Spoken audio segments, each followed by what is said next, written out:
On va prier avant de pouvoir commencer l'enseignement, bien évidemment. Seigneur, je te remercie pour ce temps de louange qu'on a vécu tous ensemble. C'était vraiment un beau temps merveilleux, Seigneur.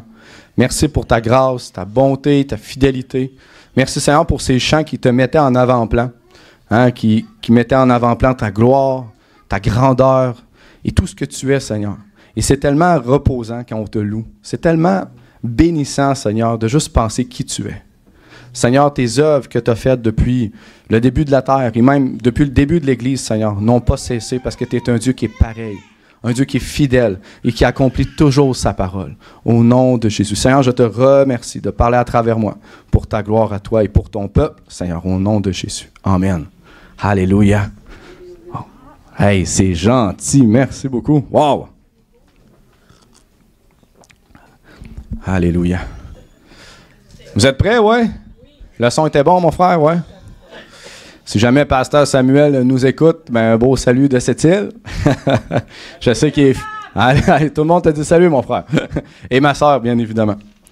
Ce que je voulais vous partager après-midi, c'est pas vraiment un enseignement.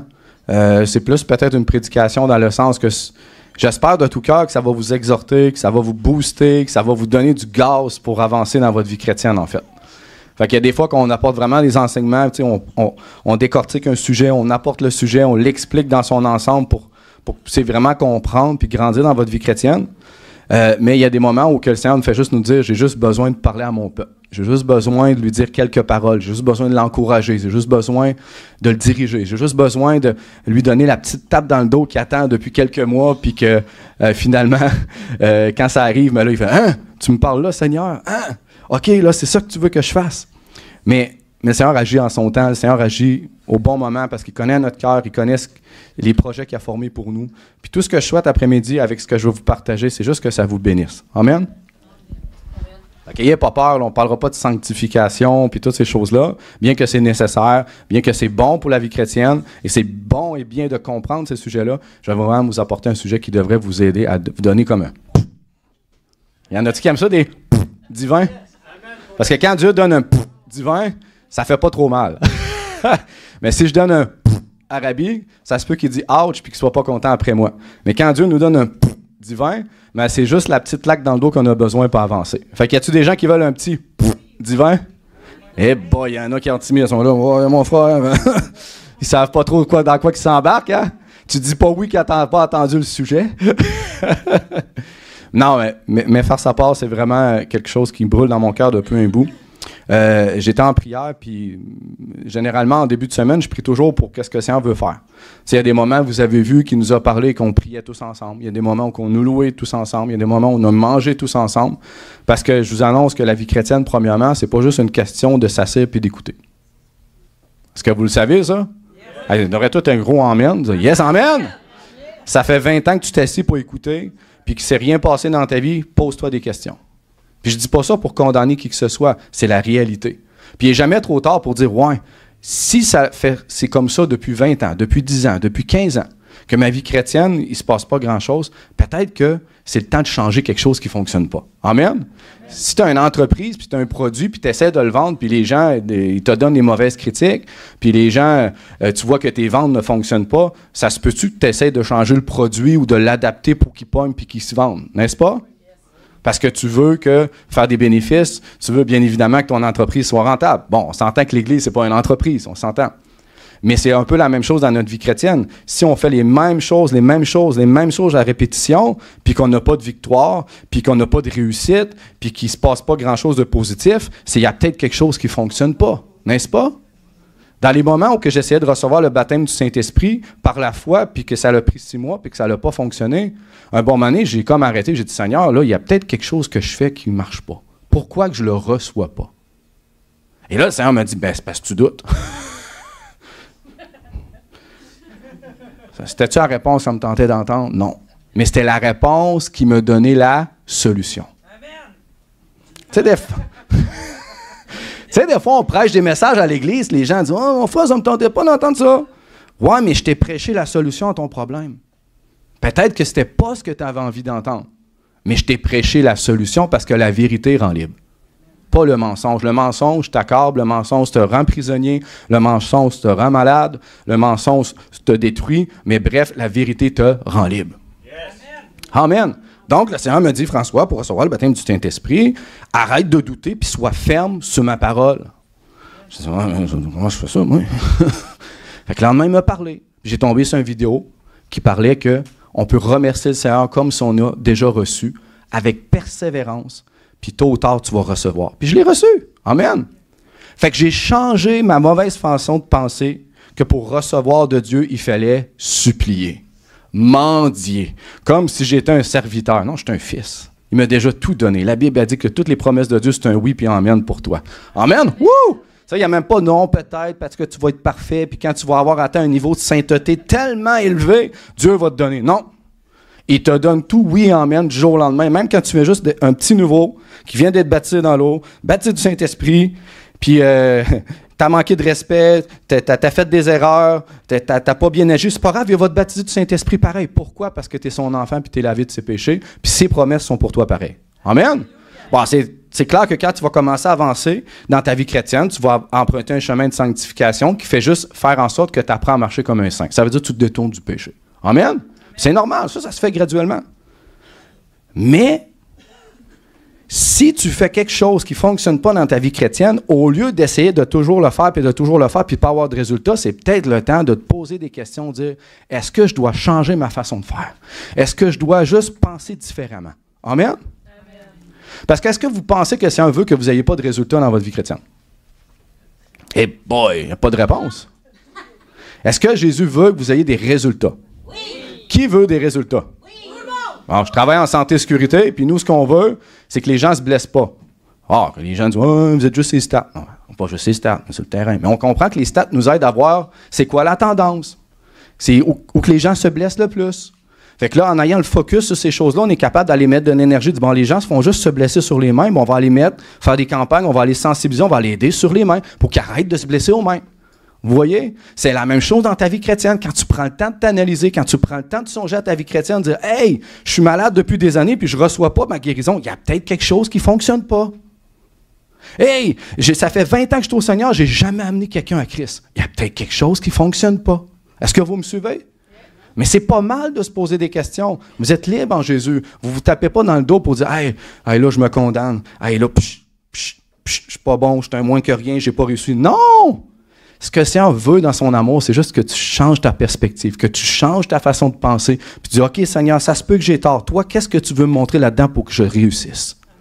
Quel papa ne veut pas que ses enfants réussissent? Moi, je veux que Louis-Charles réussisse. Je veux que cette petite fille-là réussisse. Sa maman doit vouloir qu'elle réussisse plus tard. Dieu, c'est la même chose, c'est votre Père. Puis il veut que vous réussissiez votre vie chrétienne. Il ne veut pas que vous soyez en échec. Puis votre Père est tellement bon que si vous prenez un petit détour, mais il corrige pour nous ramener sur le droit chemin, n'est-ce pas? Mais il veut que vous réussissiez votre vie chrétienne. Il veut que vous marchiez dans la victoire. Ouh! Alléluia! Puis les victoires, en quelque sorte, dans ta vie chrétienne, c'est les trophées du chrétien. Hey boy! Avez-vous des victoires? J'en arrête, je pourrais en parler pendant 2 semaines.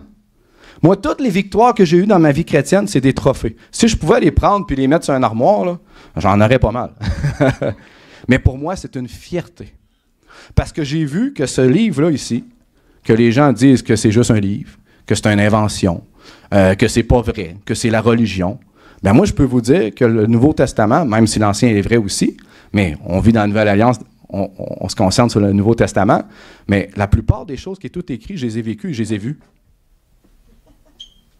Tu sais, les disciples, là, dans le temps, les apôtres qui étaient avec Jésus, qu'est-ce qu'ils ont dit? Car, dans le livre des Actes des apôtres qui ont été persécutés, car nous ne pouvons pas ne pas parler de ce qu'on a vu et entendu. Qu'est-ce qu'ils ont vu? Dites-moi. Enfin, une bonne réponse. Yes! Qu'est-ce qu'ils ont vu? Ils ont vu Jésus enseigner. Qu'est-ce qu'ils ont vu? Ils ont vu Jésus reprendre Pierre. Retire de moi Satan. Ou quelqu'un il a dit génération incrédule. C'était assez insultant, mais c'est pas grave. Même Jésus, dans son amour, des fois, il disait pas des réponses assez plaisantes, n'est-ce pas? Ils ont vu Jésus ressusciter les morts, guérir les malades, chasser les démons. Ils ont vu Jésus se donner corps et âme pour sa cause. Ils ont vu Jésus enseigner, parler, être persécuté. Mais bref, Ils ont vu et entendu. Si tu as vu et entendu, c'est parce que quelqu'un fait quelque chose, c'est quelqu'un bouge, c'est quelqu'un agit. Tu ne peux pas voir puis entendre si quelqu'un ne fait rien. Si tu es chez toi dans le silence, ben, on ne pourra pas compter grand-chose sur ta vie, n'est-ce pas?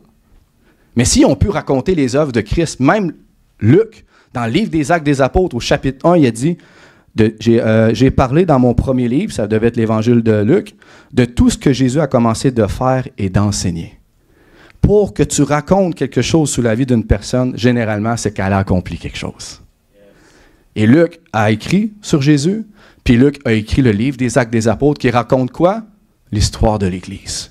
Pourquoi qu'il raconte l'histoire de l'Église? Parce que l'Église bougeait. L'Église agissait. L'Église était dans l'action. Amen? Amen. Et il a pu écrire sur l'Église.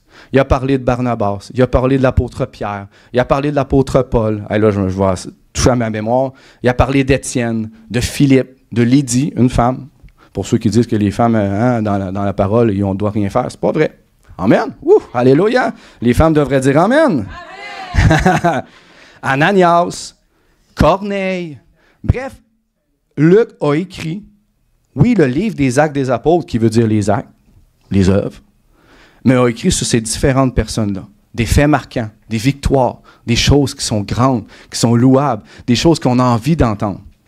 Oui, il y a des commentateurs qui disent que le livre des Actes des Apôtres, c'était sûrement pour justifier l'arrestation de Paul, puis il devait écrire sur toute l'histoire. Mais il n'y a rien qui nous dit que c'est ça. Mais à la base, le livre des Actes des Apôtres, ça le dit, ça porte le nom, c'est le livre des œuvres ou le livre des actions des apôtres. Mais il n'y a pas juste les apôtres. Il y a les apôtres qu'on relève des histoires puis qu'on dit des choses sur eux, merveilleuses, mais la Bible aussi relate des choses sur des simples disciples qui ont accompli de grandes œuvres. Étienne, si je me rappelle bien, c'est un diacre, mais il servait aux tables puis il aidait les pauvres. Philippe, c'est un simple disciple que la Bible dit qu'il était rempli de puissance, puis faisait de grands miracles. Ananias, est-ce que vous vous rappelez de l'histoire d'Ananias? Qu'est-ce qu'a fait Ananias? C'est lui qui a baptisé d'eau l'apôtre Paul, qui l'a guéri et qui l'a baptisé du Saint-Esprit. Hey, je ne sais pas si vous le savez, là, mais avez-vous déjà pensé à cette histoire-là? Tu sais, le gars, il est d'une ville. Puis là, imaginez, Jésus, il regarde le radar dans la ville. Pou, pou, pou, pou. Ananias. Hein? Hey, lui, il est disponible. Lui, il veut faire quelque chose. OK, je vais lui parler. Ananias! Faut que tu t'en ailles dans telle rue. Parce que Saul, quand il doit avoir entendu le nom de Saul, il doit avoir fait « Oh, qu'est-ce qu'il me dit là? Ça ne doit pas être le Seigneur. » Mais tu dois être envoyé dans cette rue-là parce que Saul a besoin d'être guéri. Saul a besoin que ses yeux s'ouvrent. Mais qu'est-ce qu'il a répondu à Ananias, à Jésus? Il dit « Seigneur, tu sais, je ne sais pas si tu le sais, là, mais il dit « Vers celui que tu m'envoies, c'est le gars qui persécute puis qui tue les chrétiens. » C'est comme si le Seigneur ne savait pas. Mais qu'est-ce qu'il a dit? Le Seigneur n'a pas argumenté, mais va, il faut qu'il accomplir ce qui est juste. Alors il est parti, puis il est allé. Il a rencontré l'apôtre Paul, que ça faisait ça là 3 jours puis 3 nuits, qu'il n'avait pas mangé puis qu'il n'avait pas bu. Il a prié pour ses yeux, puis son aveuglement était complètement guéri. Il l'a baptisé dans l'eau, puis baptisé du Saint-Esprit, selon le livre des Actes des Apôtres. Hey, il a amené l'apôtre Paul au Seigneur. La Bible a dit que celui qui sème et celui qui récolte auront la même récompense. Fait que le gars qui a amené l'apôtre Paul va avoir toute une récompense au ciel. Amen! Wouh! Bon, on ne sait pas plus sur ce gars-là. Mais Luc a quand même raconté l'histoire qu'un disciple, un simple disciple, disponible pour Jésus, a pris un pas de foi, parce qu'il savait qu'il pouvait mourir, là, mais il a fait un pas de foi. Pourquoi? Pour aller obéir au Seigneur, puis en quelque sorte sauver Paul. Imaginez s'il ne l'avait pas fait. Mais est-ce que ça se peut-tu que dans cette ville-là, si vous posez la question, il n'y avait pas d'autres disciples? Parce qu'il y avait des églises. Pourquoi que c'était lui qui était disponible? Je ne le sais pas, je me pose la question. Mais quand je regarde l'Église actuellement, partout, pas juste l'Église Fondation, partout, puis je parlais avec beaucoup de gens encore dernièrement de ça, qui est disponible? Qui est disponible pour Jésus? Tu sais, ça ne veut pas dire de ne pas prendre soin de ta famille, ça ne veut pas dire de jouer avec tes enfants, ça ne veut pas dire que tu ne dois pas cuisiner, ça ne veut pas dire que tu ne dois pas passer de temps avec ta femme, je fais tout ça. Mais tu es disponible quand Jésus te parle.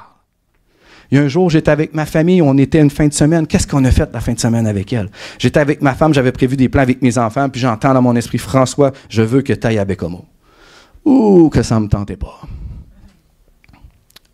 Alors j'ai dit, Seigneur, je vais y aller. J'ai dit à ma femme, Marie, je connais le Seigneur, ça me pousse dans l'esprit à aller à Bécomo. Puis vous savez l'histoire, j'ai rencontré le camionneur, le jeune homme qui était parqué dans les stationnements, puis il y avait des frères et des sœurs qui priaient pour lui, il avait mal dans le dos, puis je l'ai rencontré juste au bon moment. C'était exactement la vision que le Seigneur m'avait donnée. Amen. Ça a fait un pas de foi, oui. J'ai dû renoncer en quelque sorte à quelque chose, mais j'ai vu la gloire de Dieu. Et ce témoignage-là, j'en suis fier et je l'écrirai dans mon livre. Amen. Mais j'étais disponible. Et quand j'étais dans l'auto pour le retour à cette île, j'ai dit, Seigneur, il y a plein de chrétiens à Bécomo. Sarah, il dit, je sais que je peux toujours compter sur toi. J'ai senti tellement de tristesse que je me suis mis à pleurer. Pourquoi que dans cette ville-là, il y avait des chrétiens, puis je connais les églises? Pourquoi que personne n'était pas disponible pour l'œuvre de Dieu? Puis pas parce que je suis meilleur. Il a fallu qu'il passe son scanner à Bécomo, personne de disponible. Il passe son scanner à cette île, pouf, François. Ah, il est dispo, puis je le sais qu'il va y aller. Même moi, il a demandé. Puis je suis été. Ananias, c'était la même chose. Peut-être que dans la ville, Jésus regardait avec son scanner dans la ville, puis le seul qui était disponible, peu importe ce qu'il faisait, c'était Ananias. Puis il savait qu'Ananias allait obéir. Puis le pas de foi Ananias a fait en sorte que le grand apôtre Paul soit sauvé et guéri. Amen? Alors, tu ne peux pas négliger dans ta vie un pas de foi. Tu ne peux pas négliger quand le Saint-Esprit te met quelque chose à cœur puis tu le mets de côté. Parce que s'il te met la journée même, s'il te parle, s'il te pousse à faire quelque chose et que tu attends, tu viens de passer à côté. Jésus veut des gens disponibles. Il veut des chrétiens disponibles. Sans négliger le reste. Amen? Sans négliger le reste. Et c'était juste l'intro. C'est pas vrai. Mais juste pour dire, pourquoi je vous dis ça, c'est parce que le Seigneur m'a donné une vision cette semaine, en début de semaine, pour apporter ce que je vous partage. Et j'ai vu une belle étagère en or. Amen? Au ciel, c'est de l'or. Et dans cette étagère-là en or, il y avait juste 2-3 livres. J'ai dit, Seigneur, je ne comprends pas. C'est une belle étagère, elle a de la place en masse, on pourrait mettre des millions de livres, mais il y a juste quelques livres de disponibles. Puis, à une fraction de seconde, j'ai posé la question, le Seigneur m'a dit, livre des Actes des Apôtres. Et la pensée soudaine m'est venue, ça a été ceci, frères et sœurs. Si tu avais à raconter l'histoire de ta vie chrétienne, qu'est-ce que tu écrirais dans ton livre? Si j'avais à raconter la vie chrétienne de Doris, de Daniel, de Rabbi, de Michel, ou peu importe qui, qu'est-ce que j'aurais à raconter sur ta vie? Oh, ça apporte à réflexion, hein? Si toi, tu te poses la question aujourd'hui, ça fait 1 an, 2 ans, 3 ans que je suis dans le Seigneur, et si j'avais à raconter mon histoire, à l'exemple du livre des Actes des Apôtres, qu'est-ce que je raconterais? Avez-vous déjà pensé à ça? Moi, je me suis mis à penser à ma vie quand il me dit ça. Et je me suis mis à penser depuis 10 ans. Là, je me dis, ah, wow, quand je suis venu au Seigneur. Wow, le baptême du Saint-Esprit dans mon auto quand Jésus m'est apparu. Wouh! Wow, les guérisons que j'ai vues, les miracles. Oh, quand l'assemblée a commencé, on était 10 personnes. On chantait, on louait. On était tout croche, puis il y avait des bisbilles, puis il y avait plein de problèmes. Pas grave, on sauvait des âmes. Amen. Alléluia. Wouh, alléluia. C'est pas grave, on était là pareil. On était tout croche, mais on était là. Puis on avançait. Mais, après ça, je me mettais à penser, ah, quand les dieux me donnaient des visions pour aller à l'hôpital, que j'ai rencontré des gens bien timés. Mais Joanne, sa fille, quand je l'ai rencontrée à l'hôpital, c'est par une vision. J'étais dispo, il m'a donné une vision, puis je me suis rendu, je l'ai rencontré. Joanne a dit, tu veux, toi. C'était ma rencontre avec Joanne. Ouais, c'était à peu près ça. Mais quand elle a vu que j'étais gentil, pas mal intentionné, ben bref, elle a changé. C'est parce qu'elle vivait des choses difficiles. Mais c'est juste des exemples. Combien de miracles que j'ai vus. Pour avoir agi, je pourrais marquer tous les miracles, comme quoi, quand j'ai amené des gens aux soins intensifs qui ont été complètement guéris, qui sont relevés de leur lit. Quand j'ai vu des conversions, puis par-dessus conversions, des baptêmes par-dessus des baptêmes. Mais dans tout ce que j'ai vécu depuis 9 ans, il y a toujours des choses qui se ressortent du lot, n'est-ce pas? Quand Sam est venu au Seigneur, Samuel, pasteur Samuel, puis je l'ai amené avec moi à Port-Cartier, puis qu'on a chassé un démon pour le baptiser la femme, puis qu'elle était tout croche en guenille. Samuel était comme ça. Je vais m'en rappeler toute ma vie. Et si j'avais à écrire le livre de ma vie, je l'écrirais. Je ne pourrais pas tout écrire les miracles. Il y en a que je ne m'en rappelle même pas. Mais il y en a que je m'en rappelle. Ma tante, qui était morte, qui est revenue à la vie, je l'écrirais. Amen. Wouh! Alléluia! Le début du groupe, quand le groupe a commencé, on était 10, je l'écrirais. Quand j'ai vu mes premiers, on va dire, mes enfants dans la foi, je vais toujours m'en rappeler ça, je vais l'écrire toute ma vie, puis je vais m'en rappeler. J'étais parti avec notre sœur Nancy, puis on était parti avec une autre sœur, puis on avait été chez une communauté Inou qui joue au bingo. C'était drôle. Il y avait à peu près 2 semaines dans le Seigneur, puis là, il y avait plein de gens, puis là, eux autres étaient en train de prier pour des gens. Là, ça venait, mon frère, qu'est-ce qu'il faut que je fasse? La madame, elle va gerber. Là, hey, mon frère, la madame a mal à la tête, papa, je en avant, par en arrière. Qu'est-ce que je fais? Là, j'allais les voir. Ben là, je chasse le démon. Là, sors au nom de Jésus. J'ai un peu plus de cœur, mais je comprends pas, mon frère. Un peu plus de cœur. Sors au nom de Jésus. Sors! Bon, là, ça a sorti. Amen. C'était drôle. Je passais mon temps à partir de la droite puis à gauche puis leur montrer, puis là, ils étaient tout impressionnés. Je vais toujours m'en rappeler. Si j'avais écrire le livre des Actes des Apôtres, je l'écrirais. Si j'avais écrire sur ma vie, je l'écrirais. Amen. Ouh, alléluia. Ouh, amen, amen, amen, certain. Yes. Alléluia. Je prévois quand j'ai vécu la présence de Dieu, Paul est allé en extase, j'ai vécu une extase avec le Seigneur. Je pourrais tout écrire ma vie. Et si j'écrivais ma vie, ça ressemblerait au livre des Actes. Vous savez que j'ai déjà été téléporté? Oh boy, il n'y a personne qui va me croire, hein? Oh oui, je l'ai été. Oui. Le Seigneur m'a sauvé d'un accident. J'étais en auto et tout d'un coup, j'ai cligné des yeux puis j'étais rendu à une autre place que je ne savais pas sur la route. J'ai dit, qu'est-ce qui vient de se passer là? Non, je n'ai pas tombé endormi, j'ai cligné des yeux. Et quand mes yeux sont rouverts, j'avais emprunté une courbe, mes yeux ont cligné, j'étais rendu à l'autre bout plus loin, puis il n'y avait plus de courbe. Eh boy, ça devrait dire amen. Hey, dans la parole, il y en a un qui a été téléporté d'une autre ville. Si vous y croyez pas, moi j'y crois, je l'ai vécu. Mais c'est vrai? J'ai pas tombé endormi. J'ai cligné des yeux, ça a pris 1 seconde, j'étais rendu ailleurs. Le croche n'était plus là, j'étais rendu à l'autre bout. J'ai dit, qu'est-ce que c'est passé là? J'ai senti la présence de Dieu. Je sais qu'il m'a protégé. De quoi, je ne sais pas. Dieu téléporte encore en 2000. Il l'a fait dans le livre des Actes des Apôtres. Je me rappelle bien, je pense que c'est Philippe avec le juif éthiopien. Philippe, il venait de le baptiser, puis le juif éthiopien l'a regardé, pouf, il était parti. Ça doit être drôle pareil, tu es en train de prêcher la parole, pouf, tu lis que tu es rendu à Port-Cartier ou Bécomo. Je fais là, moi, j'en refais comment pour revenir? Mais c'est pas grave, il l'a vécu. Ben oui. Les miracles, sortir une dame d'une chaise roulante, je l'ai vécu, elle était complètement guérie, elle marchait dans le Walmart, tout le monde acclamait. Pierre l'a fait. Est-ce que vous me suivez? Oui. Tout ce qui est écrit, ou presque, je l'ai vécu. Ah, j'ai peut-être pas été enchaîné comme les apôtres, mais j'ai vécu des grosses persécutions aussi. T'es battu, j'ai eu des coups, des menaces de mort, passer à la TV, calomnier dans la ville, fermer des portes. La liste serait longue. Mais quand tu regardes le livre des Actes des Apôtres, c'était pas plus reluisant au niveau des persécutions. Pourquoi il était persécuté? Pas parce qu'il désobéissait à la parole de Dieu, parce qu'il obéissait à la parole. Il annonçait quoi? Jésus. Guérissait les malades, chassait les démons, délivrait, puis il baptisait les gens. Vous savez, j'ai étudié le livre des Actes des Apôtres, OK? J'ai pris chaque verset un par un. Et quand ça avait rapport à un miracle, je marquais miracle. Quand ça avait rapport à persécution, je marquais persécution. Quand ça avait rapport à conversion des gens au Seigneur, je l'écrivais. Du chapitre 1, où je pense que ça finit à chapitre 28, je pense. C'est miracle, conversion, persécution. Persécution, miracle, conversion. Conversion, conversion, miracle, persécution, miracle, miracle, conversion. Et c'est de même tout le long. Je ne sais pas pour vous, mais si tu lis les des Actes des Apôtres, puis ça te parle en 90% de miracle, conversion, puis persécution, c'est peut-être que ça veut passer un message à l'Église que ta vie chrétienne doit ressembler à ça. Et là, vous avez raté un beau amen. C'est vrai. Puis c'est pas pour me faire fier. Je suis fier du Seigneur et je suis fier de ce qu'il a fait à travers moi. Je suis fier que depuis que je suis né de nouveau, il a changé mon cœur, changé mes motivations pour pouvoir lui plaire puis faire son œuvre.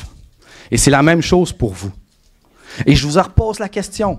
Même si tu as 1 mois dans le Seigneur, il y a des gens dans l'Assemblée qui avaient 1 mois dans le Seigneur, puis on les a pris, ils ont guéri un malade, ils ont chassé un démon, puis vraiment devant nous, puis ils ont baptisé leur premier converti. Alléluia! Wouh! Alléluia! 1 mois. Ça l'avait écrire, au début de sa vie chrétienne, elle écrirait ces choses-là. Il ne faut pas que ça arrête, par contre. Il faut que ça continue. Il ne faut pas s'endormir en cours de route. Amen. Il faut continuer. Mais toi, si ça fait 2, 3, 4 ans, 5 ans, 6 ans, Si tu regardes en arrière d'un cœur sincère, qu'est-ce que tu aurais à écrire sur ta vie? Si on devait écrire un livre, puis on disait, « Hey, Rabbi, même ça fait 3 ans que tu es dans le Seigneur. Ouais. 4? 2? 1? Non. Si Rabbi avait écrit sur sa vie chrétienne, je suis convaincu qu'il écrirait toutes les belles choses qu'il a vécues. Tous les faits marquants, les checkpoints qu'il a vécu, il l'écrirait. Pas les moments où il a été découragé ou qu'il a vécu des persécutions. Ben, peut-être des persécutions parce que c'est une fierté quand tu t'obéis à la foi, mais pas nos désobéissances, pas nos erreurs. Ça, on ne veut rien savoir. Mais on se retient des vainqueurs. Il écrirait souvent tous les beaux faits marquants, toutes les victoires, les trophées qu'il y a dans sa vie chrétienne, il le mettrait dans son livre. Puis le Seigneur, ce qu'il me dit, je veux que mes enfants aient aussi leur livre. Là, je ne suis pas en train de dire que Dieu n'a pas préparé des œuvres à l'avance pour vous. La Bible dit dans Éphésiens que Christ a préparé de bonnes œuvres pour vous, pour que vous les pratiquiez, n'est-ce pas? Est-ce que vous êtes d'accord avec ce beau verset-là? Oui. Éphésiens, chapitre 2, versets 8 à 10, pour ceux qui nous suivent. Vous avez été recréés en Jésus-Christ pour... Pourquoi? Les bonnes œuvres. Eh bon, il y en a juste un qui l'a dit. Vous avez été recréés en Jésus-Christ, pourquoi? Les bonnes œuvres. Hey, je ne sais pas pour vous, mais c'est évocateur.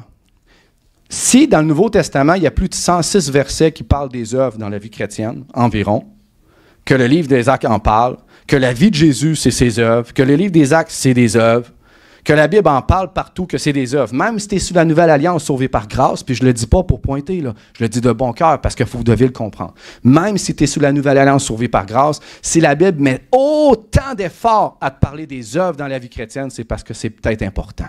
Pourquoi? Parce que tu as été sauvé pour accomplir des œuvres.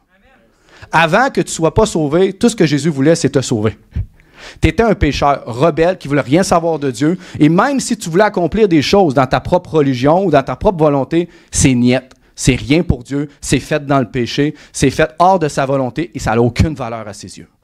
Avant, il voulait te sauver. Il voulait que tu viennes à lui, sale de péché, que tu te repentes, puis tu prennes une décision de changer. Tu te fasses baptiser pour enterrer ton vieil homme, puis renaître en nouveauté de vie. Amen. Puis après ça, être reçu le baptême du Saint-Esprit, puis te mettre à parler en langue, opérer les dons spirituels pour que tu sois équipé pour être un témoin. Mais si tu es un témoin, c'est pour accomplir de bonnes œuvres. On n'équipe pas quelqu'un pour aller à la guerre sans être équipé. Un gars dans l'armée, on va l'équiper, on va lui donner les armes pour qu'il puisse aller dans la guerre. C'est la même chose avec Christ. Il dit, je t'ai sauvé, pas pour rien faire, pas pour attendre, pas pour endurer, pas pour être chez toi à juste ruminer. Il dit, je t'ai sauvé pour de bonnes œuvres. Wouh! Amen! Et si tu commences à avancer dans ces bonnes œuvres-là que Christ a préparées pour toi, mais tu t'assures d'être dans la joie et d'être dans la paix. Parce qu'un chrétien carbure aux œuvres de Christ. Là, pas les œuvres que tu as envie de faire, les œuvres que Christ t'a demandé de faire. Puis qu'est-ce qu'il a demandé à l'Église? Votre ministère, c'est annonce la bonne nouvelle, chasse les démons, guéris les malades, puis amène les gens à Christ, puis baptise-les. Ça, c'est le point de départ. C'est l'objectif de l'Église, l'objectif de ta vie.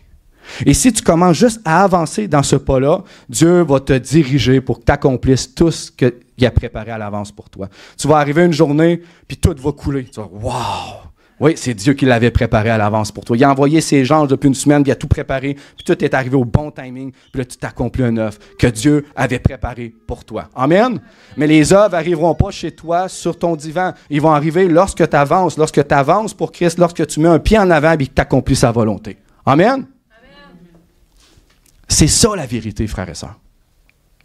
Et si au fur et à mesure que tu avances, puis que tu accomplis les œuvres que Christ a préparées à l'avance pour toi, mes frères et sœurs, après quelques mois, quelques semaines, quelques années, tu vas avoir à écrire sur ta vie.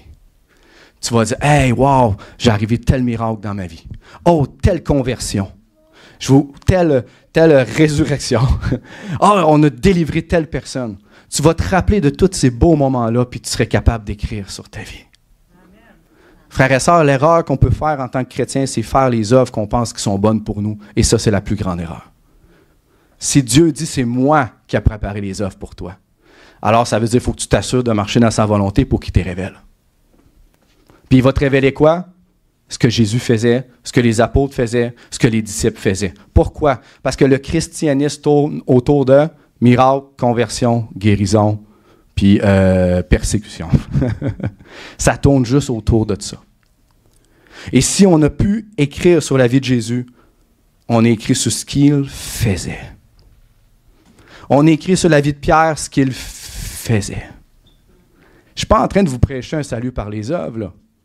On se comprend que quand vous êtes venus à Christ, vous avez été sauvés par grâce. Puis tout le long de votre vie chrétienne, vous êtes sur sa grâce. Amen? Et cette grâce-là, c'est ce qui t'équipe, c'est ce qui te donne la force d'avancer dans sa volonté. Sa grâce, c'est sa main qui te tient. Même quand tu prends un petit détour et te ramène, sa grâce est là pour te ramener. Sa grâce est là pour te pardonner. Sa grâce, c'est elle qui t'a donné le baptême du Saint-Esprit. C'est elle qui t'a donné les dons spirituels. Sa grâce, c'est elle qui t'a donné ton autorité, ta foi. Sa grâce, c'est elle qui t'a équipé. C'est elle qui te définit en tant que fils et fille de Dieu. Wouh! Amen! Hey, vous devrez être fiers.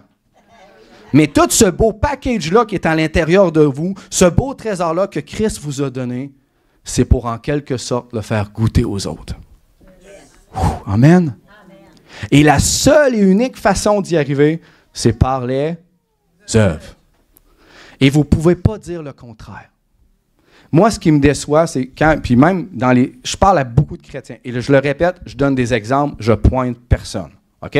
Je suis très clair pour ne pas me faire encore ramasser. Je pointe personne. Mais je suis allé à Granby, je suis allé à Chicout, je suis allé partout, je parle avec des chrétiens. Et à la seconde, même avec Croire en lui qu'on a fait sur les œuvres. Ah, mon frère, tu devrais parler d'un sujet plus reluisant que les œuvres. Pouf! J'ai fait, wow, qu'est-ce que c'est ça? Ça veut dire que ce qui est écrit dans le livre des Actes des Apôtres, c'est pas plaisant à lire. Ça veut dire que toute la vie de Jésus, c'est pas plaisant à lire. Non! On devrait se réjouir, non?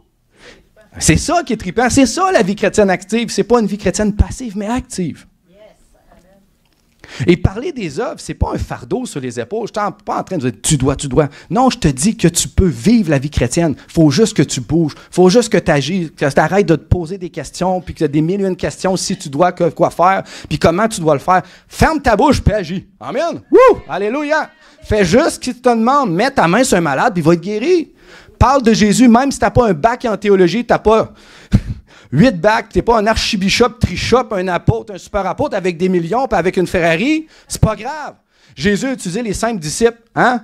Pierre, avant même qu'il devienne un apôtre, c'est un pécheur, puis il a bouleversé les nations. Tu peux être juste un chrétien simple, même si tu n'as pas de connaissances, tu peux bouleverser ta ville. Il suffit juste que tu aies de l'obéissance. Amen? Amen. Puis du courage, mais le courage vient par le Saint-Esprit. Yes! La force vient de Christ, vient de son esprit. Mais le courage vient de plus en plus quand tu avances, parce que tu vaincs tes peurs. La Bible a dit que l'amour parfait bannit la crainte. Ça veut dire que si tu aimes parfaitement ton prochain, tu n'auras pas peur. Peut-être que tu vas vivre une peur, mais tu n'y obéiras pas, tu vas obéir à l'amour. Tu vas agir, tu vas faire. Et je pense que l'Église en général est dans la peur. Elle a peur de ce qu'on pense d'elle. Elle a peur de perdre. Elle a peur d'agir. Mais la peur fait en sorte que ça te paralyse, puis après année, après année, après année, il ne se passe rien. Et si tu regardes en arrière, pensez-vous que vous allez écrire sur votre vie toutes les peurs que vous avez eues? Tous les échecs que vous avez eus? Non. Tu veux écrire les victoires. Tu veux écrire les beaux moments. Et si tu veux écrire sur ta vie les beaux moments, toutes les victoires, tous les miracles, les guérisons, les conversions, les persécutions même que tu as vécues, il faut que tu agisses. Et ce n'est pas un salut par les œuvres. Je ne suis pas en train de vous dire de faire pour mériter le ciel. Vous l'avez obtenu gratuitement lorsque vous avez été sauvés. Mais maintenant que tu es sauvé, on arrête-tu de passer ce qui est fait? C'est accompli. Tu es sauvé. Maintenant que tu es sauvé, agis. Le bobo du péché, il est parti. Le bobo de tes peurs, il est supposé d'être parti parce que la Bible dit que le Saint-Esprit qui est en nous, c'est lui qui nous donne la force puis le courage. Amen. Le bobo que tu n'avais pas de puissance, c'est parti parce que quand tu étais baptisé du Saint-Esprit, tu as la puissance de Dieu qui a ressuscité des morts, même Lazare, en toi. Wouh! Amen! Amen. Depuis que tu dis que tu n'as pas de don, oh, moi, je n'ai pas de don naturel. Bien, tu en as maintenant des dons spirituels, tu en as 9 dans ta vie. Tu peux avoir les prophéties, les dons de, je pourrais dire, de parole de connaissance, discernement des esprits. Bref, la Bible a dit aspire à ces dons-là. Ils sont en moi, mais j'ai juste besoin de commencer à agir. Amen! C'est tout en toi, le package est là. Mais t'attends, puis t'attends, puis t'attends. C'est comme si moi, je vous donnais un cadeau, puis je te disais, hey, là-dedans, il y a une montre Rolex qui vaut une coupe de 1000. Mais tu gardes le cadeau chez vous sur la table, puis il est emballé, puis tu ne l'ouvres pas. À tous les jours, tu passes.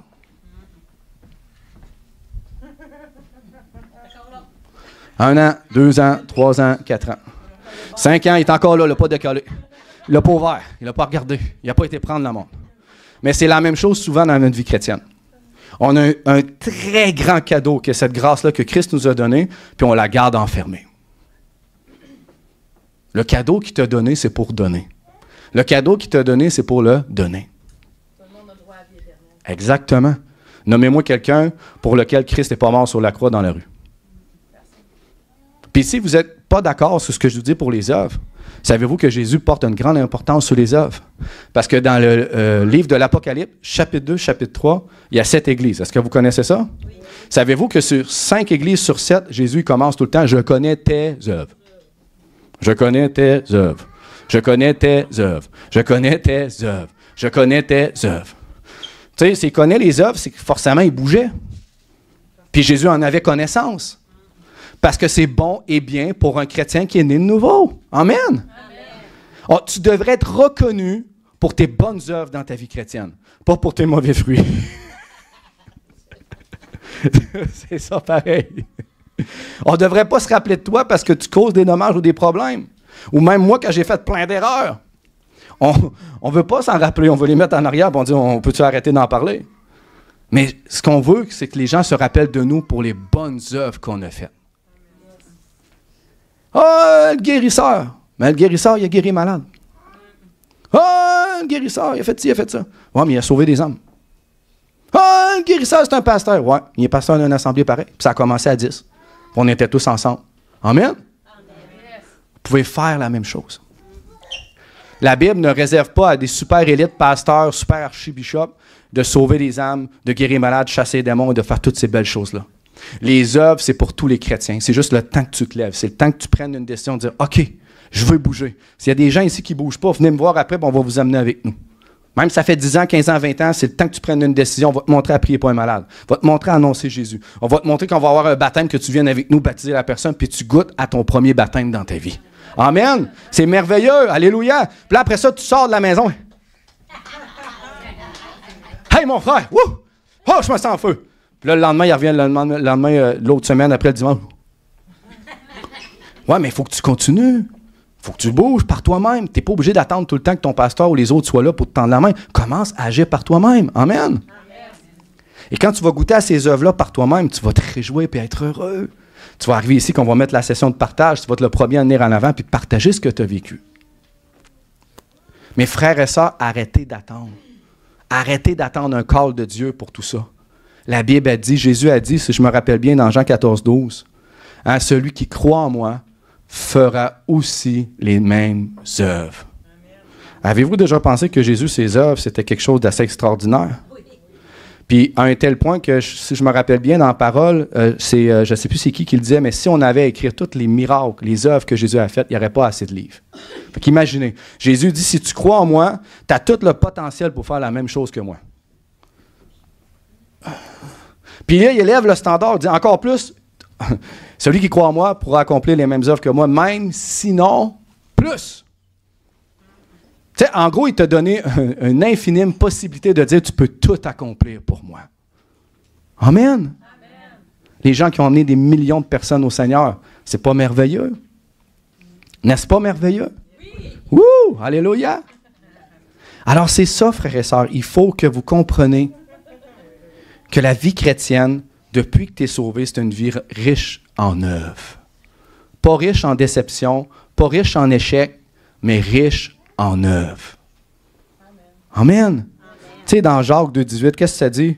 Jacques, il dit, moi, je vais te montrer ma foi. Par quoi? Par quoi qu'il va démontrer sa foi, Jacques? Je veux l'entendre de votre bouche.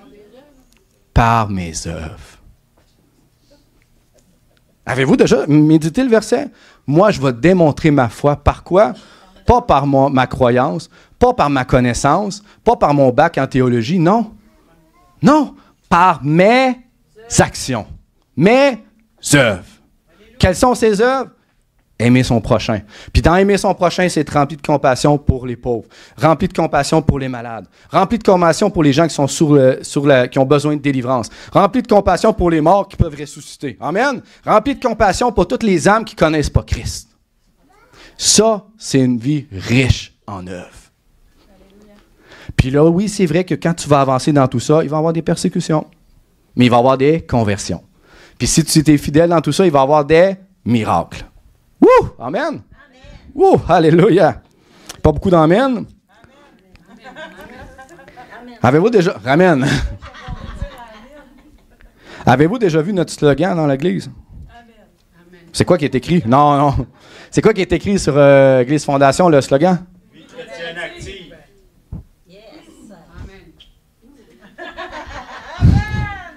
Amen. Et si tu veux une vie chrétienne active, qu'est-ce qu'il faut que tu quoi? Que tu t'actives. Il faut que tu bouges. Là, je le répète. Je veux vraiment être clair. C'est pas le but de te condamner. Le but, c'est juste de te lever. Le but, c'est pas de dire « j'en ai-tu fait assez ». Ça, c'est pas important. Commence, puis fais. Commence, puis agis. Puis normalement, au fur et à mesure que tu vas grandir, ça va devenir de plus en plus régulier et ponctuel, plus facile. Et tu vas voir le Seigneur, plus que tu vas être disponible puis que tu vas renoncer à toi-même, il va t'enligner dans les œuvres qu'il a préparées à l'avance. Amen. Sans négliger ta femme, sans négliger tes enfants, sans négliger ton travail, mais tu es capable de bouger pour Christ. Wouh! Alléluia! Moi, je me réjouis, frères et sœurs, parce que je pourrais continuer puis continuer, mais ce que je veux juste que vous compreniez, puis je le répète, je ne prêche pas un salut par les œuvres. On comprend que c'est par la grâce. Amen? Mais comprenez que depuis que vous êtes dans cette grâce, c'est le temps de bouger. C'est le temps d'agir. C'est le temps d'arrêter, d'attendre, puis d'attendre. Parce que ça te rend compte que si ça fait 20 ans que tu attends puis qu'il ne s'est rien passé, ça veut dire que tu vas attendre encore 20 ans si tu attends. Mais après 20 ans, si tu décides de bouger puis vivre cette vie chrétienne-là qui est active, puis de renoncer à toi-même, de mettre le moi, puis de mettre ta volonté de côté, puis ton temps de côté, puis toutes les excuses que tu as de côté, puis je vais te dire, Seigneur, je suis disponible aujourd'hui, je vais prendre 1 heure, m'aller au Walmart, m'essayer, c'est tout croche, c'est pas grave, mais je vais faire quelque chose. Puis là, dans toutes tes erreurs que tu vas faire, tu vas juste rencontrer une personne que Dieu a envoyée, que son ange a poussé, qui a eu une pensée d'aller au Walmart, puis c'est pas pourquoi. Puis là, tu arrives, puis bang, tu rentres avec ton panier devant elle. Ah, excuse-moi. Ah, je sais pas ce qui se passe aujourd'hui, on dirait que tout va mal. Ah ouais? Quoi? Alors dis-moi là, tout va quoi? Mal. Ah ouais, amen. Moi, j'ai peut-être une solution pour toi, là. Ah oui, c'est quoi? Ben moi, tu sais, j'ai vécu des choses comme ça, mais Jésus m'a donné les victoires. Jésus t'a donné les victoires. Moi, je ne crois pas à la religion. Non, laisse-moi juste prier pour toi, puis tu vas le voir. Amen. C'est ça, la vérité. Mais tu n'avais pas besoin d'être parfait. Tu n'avais pas besoin de tout savoir, les versets par cœur. Hey, j'ai jamais vu quelqu'un évangéliser les versets par cœur, parce que de toute façon, si tu donnes tous les versets par cœur de tout ce que tu sais à un inconverti, il ne va même pas t'écouter. Sois proche des gens. Sois à l'écoute. Puis aide-leur. Puis annonce-leur la vérité, par contre, sans compromis. Mais on peut tout faire les choses. Puis même si tu ne le dis pas au début, la bonne nouvelle, que c'est tout croche, c'est pas grave, au moins t'as essayé. Tu as parlé de Jésus. Puis après ça, mais tu te formes, tu écoutes, tu essaies de voir comment tu peux faire pour mieux faire puis mieux annoncer l'Évangile. Je l'ai fait, j'ai passé par là. Puis c'est pas mal. C'est pas mal de vouloir grandir et persévérer. C'est pas mal de vouloir progresser, n'est-ce pas? Quand ton cœur est droit avec Dieu, tu as envie d'avancer.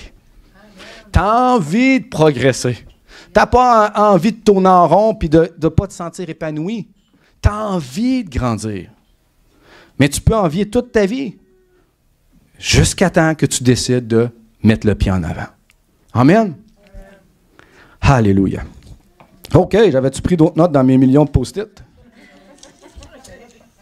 Attendez. J'avais de la misère. On va avoir besoin de guérison tantôt. Non, c'est à peu près ça. Je pense que j'ai fait le tour pour aujourd'hui, frère et sœur. Je ne sais même pas combien de temps j'ai pris.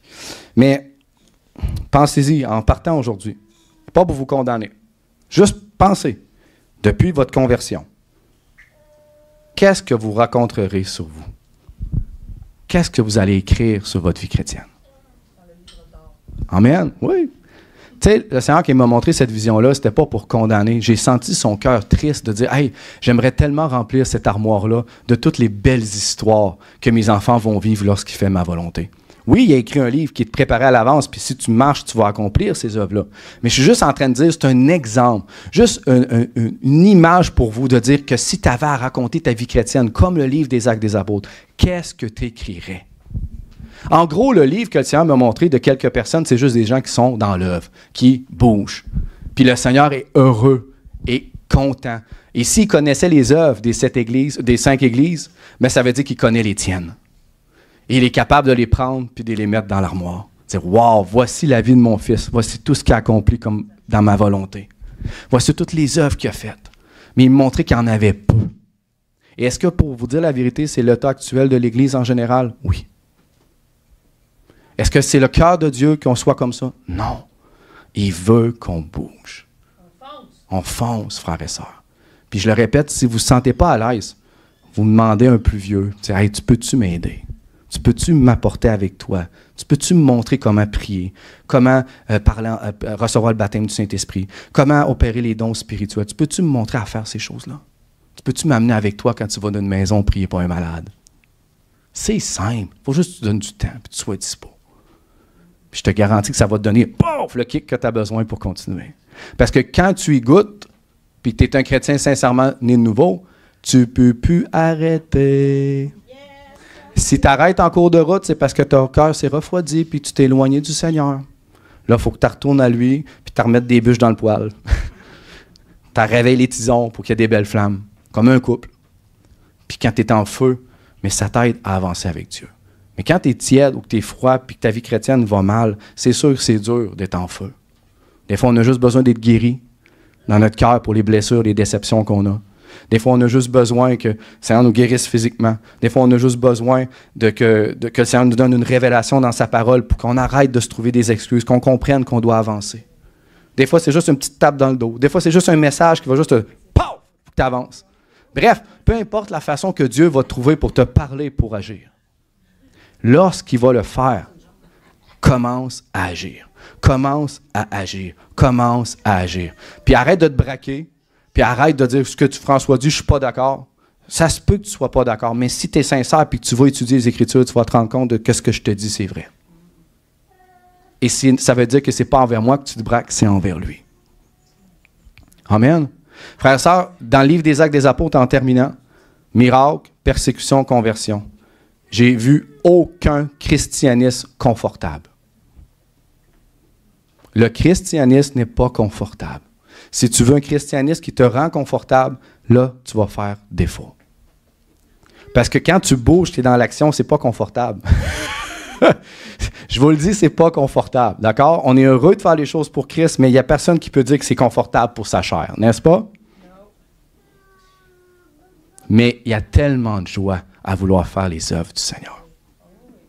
Et je vous encourage à juste dire, wow, oui Seigneur, j'abandonne mes résistances et j'avance. Un pas à la fois. Un pas à la fois. Amen? Amen. Gloire à Dieu.